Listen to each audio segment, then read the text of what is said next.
আসসালামু আলাইকুম ভিউয়ার্স। আজকে টিউটোরিয়ালে দেখব যে কিভাবে আমরা মিনিমাম ভ্যালু বের করতে পারি নেম রেঞ্জের কেপ ইউজ করে। আচ্ছা, আমরা ১ম এ চাচ্ছি যে জানুয়ারি সেলস থেকে আমি মিনিমাম ভ্যালুটা বের করব নেম রেঞ্জের সাহায্যে। তাহলে আমি ইকুয়াল টু মিনকে কল করব। দেন নেম রেঞ্জে আমার জানুয়ারি সেলসের নামটা দেয়া আছে হলো jan underscore sales bracket close enter ১২,২৮৬। তো আমরা যদি এখানে দেখি যে আমাদের ন্যূনতম সেলসটা হলো কাশিফ ১২,২৮৬। ওকে, সেম টোকেন আমরা যদি ফেব্রুয়ারিটা দেখতে চাই যে ফেব্রুয়ারিতে কে সবচেয়ে কম সেলস করেছে সেটা যদি দেখতে চাই আমি মিনকে কল করব, দেন কল করব আমার নেম রেঞ্জকে FEB underscore sales bracket close enter ১২,৩৬০। আমরা যদি দেখি যে আমার প্রথমেই আছে আমির, ফেব্রুয়ারিতে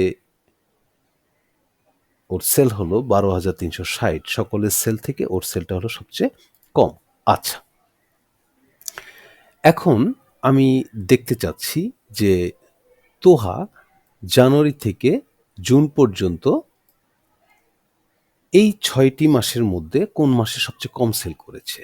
তাহলে আমি এখানে যদি কল করি মিন, দেন আমি যদি নেম রেঞ্জটা ব্যবহার করি তোহা underscore sales bracket close enter ১২,৬৫৯।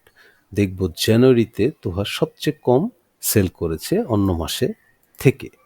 আচ্ছা, এখন আমি যদি জানতে চাই যে আমার যে টোটাল সেল আছে সেই ডাটা থেকে সবচেয়ে কম সেল কোন মাসে হয়েছে এবং কি কে করেছে, সেই একদম কম সেলটা যদি আমি বের করতে চাই সেটাও আমি কি করতে পারবো, নেম রেঞ্জের সাহায্যে বের করতে পারবো। আমি ইকুয়াল টু মিনকে কল করব, দেন আমি কল করব টোটাল সেল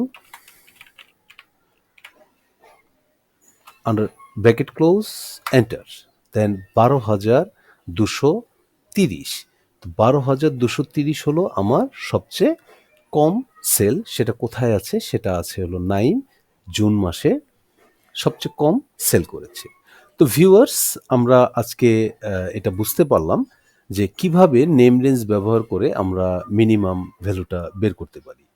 নেম রেঞ্জ ব্যবহার করার সুবিধাটাই হলো যে অতি সহজে আমি ওই রেঞ্জ থেকে আমি ডেটাটা নিয়ে আসতে পারলাম, আমার সিলেক্ট করতে হলো না। ডেটাটা যদি অনেক বড় হয় তাহলে সেক্ষেত্রে এটা সিলেক্ট করা, সেটা কন্ট্রোল করা একটু সময়ের ব্যাপার।